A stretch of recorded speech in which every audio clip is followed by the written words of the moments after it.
বলা হয়ে থাকে বিসিএস এর জন্য সঠিকভাবে মান বন্টন করতে না পারলে আপনি যতই পড়াশোনা করেন না কেন বিসিএস সবসময় আপনার কাছে কঠিন মনে হবে। This is why marks distribution is the most important things for a BCS aspirant. Today we are going to know about this topic, so watch the video till the end and hopefully you will learn something good.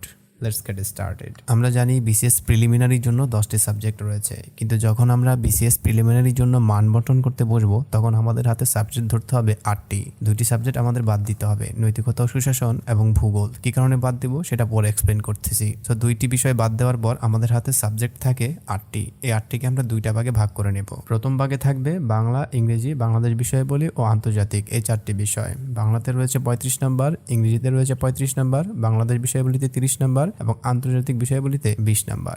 অর্থাৎ এই 4টা সাবজেক্টে 120 number.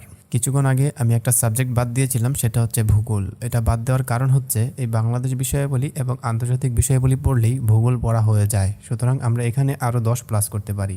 সুতরাং এখানে হচ্ছে 130 number. দ্বিতীয় ভাগে থাকবে সাধারণ বিজ্ঞান, কম্পিউটার, মানসিক দক্ষতা, গাণিতিক যুক্তি। প্রত্যেকটা বিষয়ে 15 করে নাম্বার রয়েছে, যা টোটাল করলে হয় 60 নাম্বার। এখানে 130, এখানে 60, এ হচ্ছে 190। আর 10 নাম্বার হচ্ছে নৈতিকতা ও সুশাসন। নৈতিকতা ও সুশাসন আমরা বাদ দিব, এটা আমরা পড়বো না, কারণ হচ্ছে এটা যতই বেশি পড়েন না কেন আপনি এখানে ভুল হওয়ার সম্ভাবনা অনেক বেশি থাকে, তাই এই সাবজেক্টটা মূলত আমরা সবাই এড়িয়ে চলি। তো এই হচ্ছে 130, এই হচ্ছে 60, অর্থাৎ আমাদের হাতে 190 নাম্বার। 190 নাম্বারে আমরা প্রিপারেশন নেব। এখন চলুন জেনে নেওয়া যাক আমরা কোন সাবজেক্টে কত পেলে আমরা একটা সেফ জোনে থাকবো, অর্থাৎ বিসিএস প্রিলিমিনারি পাস নিয়ে আমাদের আর টেনশন করতে হবে না। প্রথমে রয়েছে বাংলা সাহিত্য ও ভাষা, এই 2টা মিলিয়ে নাম্বার হচ্ছে 35 নাম্বার। এই সাবজেক্টটা যদি আপনি মোটামুটি জোর দিয়ে পড়েন তাহলে 26 থেকে 27 নাম্বার আপনি পাবেন। আমি এখানে 26 ধরে রাখলাম। 35-এর মধ্যে 26 পাওয়া কোনো ব্যাপার না যদি আপনি ভালো মতো প্রিপারেশন নেন। অর্থাৎ ইংলিশ লিটারেচার এবং ইংরেজি ভাষা এই 2টা মিলিয়ে কিন্তু 35 নাম্বার। যেহেতু ইংরেজিটা আমাদের সবার কাছে একটু কঠিন মনে হয়, সেই জন্য আমি এখানে ধরলাম যে আপনি ভালো মতো একটা প্রিপারেশন নিলে 25 তুলতে পারবেন। কারণ বাংলাদেশ বিষয়াবলী 30, এখানে কিন্তু 25 পাওয়া যায়। আপনি যদি একটু ভালো মতো প্রিপারেশন নেন বাংলাদেশের বিষয়াবলী অর্থাৎ আধুনিক যুগ এবং মধ্যযুগ পড়লেই মোটামুটি 5-6টা প্রশ্ন পাওয়া যায় এবং মুক্তিযুদ্ধ পড়লেই অনেকগুলো প্রশ্ন আনসার করা যায়। আমরা 30-এর মধ্যে যদি একটু ভালো মতো চেষ্টা করি তাহলে আমরা 23 থেকে 24-25 আমরা পেয়ে থাকি। তো আমি ধরলাম এখানে 24 নাম্বার। আন্তর্জাতিক বিষয়াবলী যেহেতু একটু কঠিন, অনেক পড়া কিন্তু নাম্বার কম, সেই জন্য অনেকে পড়তে চায় না। তাই এটাতে যদি আপনি হালকা হলেও পড়েন, অর্থাৎ বিসিএস এর জন্য যতটুকু পড়া দরকার তার মোটামুটি যদি আন্তর্জাতিক বিষয়গুলি পড়েন এবং দৈনিক পত্রিকা পড়েন তাহলে আপনি এখান থেকে মোটামুটি 10 থেকে 11 নাম্বার আপনি পেতে পারবেন। তো আমি এখানে 11 ধরে রাখলাম, ঠিক আছে। তাহলে এখানে কত হচ্ছে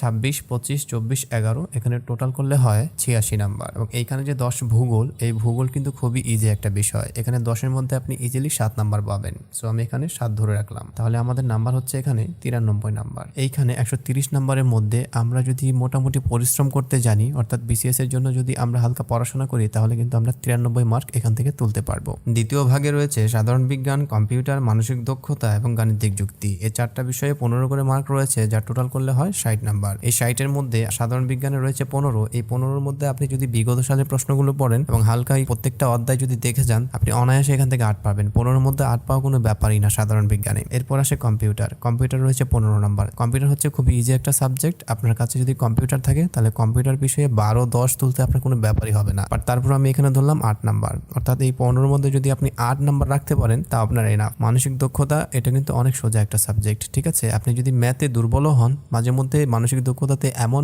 কোয়েশ্চেন করে যে আপনি এখান থেকে 7টা 8টা অনায়াসে পাবেন না। যেমন 46তম বিসিএস আমি যদি আপনাদেরকে দেখাই, মানসিক দক্ষতাতে যে কোয়েশ্চেনগুলো হয়েছে, যেমন এই কোয়েশ্চেনটার আনসার করতে কিন্তু রকেট সায়েন্স লাগে না, খুবই ইজি একটা কোয়েশ্চেন। এটা খুবই ইজি একটা কোয়েশ্চেন। তারপর হচ্ছে এই যে এখানে ইগল, এটা খুবই ইজি একটা কোয়েশ্চেন। তারপর হচ্ছে এই যে এটা এগুলো শুধু কমন সেন্সের ব্যাপার, ঠিক আছে। এগুলো যে খুব বেশি পড়তে হবে তা না, অর্থাৎ আপনার যদি একটু বিবেক থাকে, একটু বুদ্ধি ঘাটে এই প্রশ্নগুলো আপনি কিন্তু আনসার করতে পারবেন। তাহলে তুমি বিসিএস এ কয়টা প্রশ্ন এসেছে দেখুন, 1, 2, 3, 4, 5, 6, 7, 8টা প্রশ্ন, 9টা প্রশ্ন, 10টা প্রশ্ন কিন্তু আপনি ইজিলি পারবেন, ঠিক আছে। আর এইগুলো একটু গাণিতিক বিষয় রয়েছে, ম্যাথে একটু চালাক হওয়া লাগে, এগুলো আপনি আনসার করতে হলে। আর এছাড়া বাকি যেগুলো আছে এগুলো জাস্ট কমন সেন্সের ব্যাপার, ওকে। তো মানসিক দক্ষতা নিয়ে এত টেনশন করার কিছু নাই। মানসিক দক্ষতাতে আপনি যদি হালকা একটু সময় দেন তাহলে আমি আশা করি আপনি 8 থেকে 9, 10, 11 এইগুলো ইজি তুলতে পারবেন। বাট তারপর আমি সর্বনিম্নটাই ধরলাম যে এখানেও আপনি 8 আনসার করতে পারবেন। এবং গাণিতিক যুক্তি, এই ম্যাথে যারা ম্যাথের স্টুডেন্ট স্টুডেন্ট না, অর্থাৎ যারা আর্টস থেকে পড়েন, মানবিক থেকে, তারা যারা ম্যাথে দুর্বল, তারা একটুখানি সময় দিলে, ম্যাথে অধ্যায় রয়েছে কয়টা, 10 থেকে 12টা অধ্যায় রয়েছে টোটাল,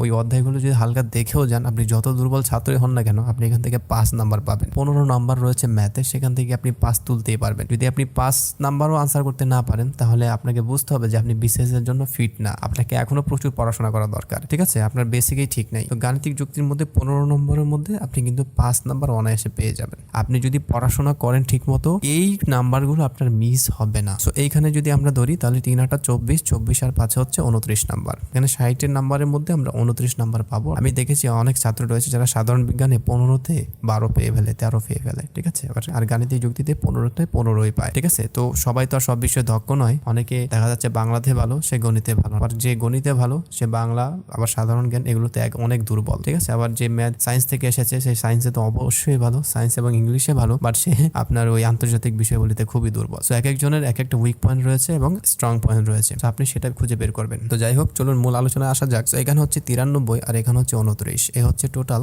আমাদের 122 নম্বর। 122 নম্বর হচ্ছে উইথাউট নেগেটিভ মার্ক, অর্থাৎ আপনি যদি ভালো মতো বিসিএস এর জন্য পড়েন, যারা 47তম বিসিএস এর প্রিপারেশন নিচ্ছেন, এখন থেকে আপনি যদি এই বিষয়গুলো ভালো করে পড়েন, এই 122 নাম্বার তোলা আপনার কাছে কোনো ব্যাপার হবে না। ঠিক আছে, বাট এখান থেকে বেশি লোভ করতে যাবেন, 170, 60, 80 দাগাতে যাবেন, আপনি ফেল করে বসবেন। এই 8টা সাবজেক্টের প্রতিটা সাবজেক্টে কিভাবে পড়লে এই 26 তোলা যায় বাংলাতে, ইংরেজি কিভাবে পড়লে 25 তোলা যাবে ইংরেজিতে, এই বিষয়গুলো ইন্ডিভিজুয়ালি আমি 1 by 1 ভিডিও বানিয়ে আপনাদেরকে বোঝানোর চেষ্টা করব।